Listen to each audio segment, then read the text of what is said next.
And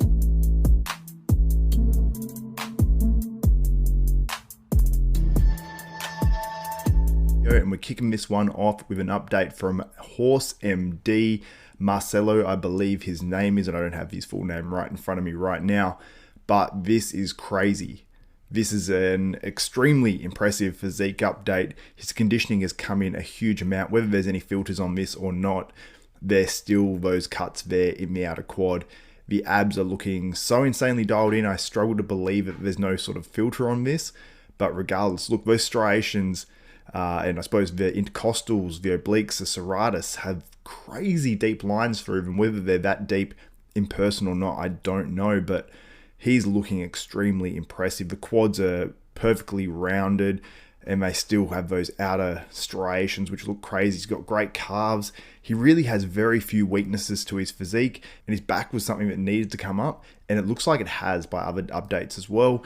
And for those who don't know, he's competing in 4 weeks time, and he's competing at Romania Muscle Fest, which is the one that Brett Wilkin actually competed in last year. I'm not sure if that was the one that Baruz was in as well, but yeah, that's a great show, and I think that's a great spot to make his pro debut, because I believe it's his pro debut and also his open debut as well in terms of being a pro, but he never actually competed in Classic, and that was his plan. He was going to do a Classic show last year or a year prior.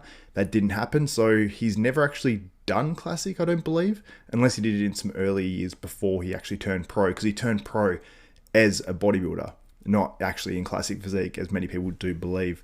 Now we move to the Classic Physique, and we've got an update here from Urs Melhor, who's obviously 4.5 weeks out actually in this video. This is courtesy of his YouTube channel. The link to the full video is in the description below.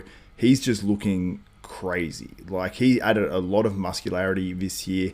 I think he's going to be a lot better at this Olympia than last in terms of matching up with Cbum, and he's got more room to move this year as well. And he got up to a crazy weight, and you can see the glutes are shredded already, and that's a week ago, so 4.5 weeks out of this Olympia. So he really has to probably be shredded to make the weight, although he does have more room to move this year. But overall, he's looking more balanced. The legs are better. Everything is better. The arms are still a little bit down on the rest of the physique. I'd say that's the one area that Urs probably needs to bring up. But in Classic, it doesn't seem to matter as much, and they still have come up. So Urs has improved everywhere. I think his physique now looks better. I think he looks more aesthetic now he's bigger. Overall, I think he's going to be much improved, and it's going to be a real battle there in the top 3 with not only Cbum, who everyone always mentions, but Ramondino. He's obviously an outstanding competitor, and with more room to move for him, does he get even better? Very, very excited to see that. And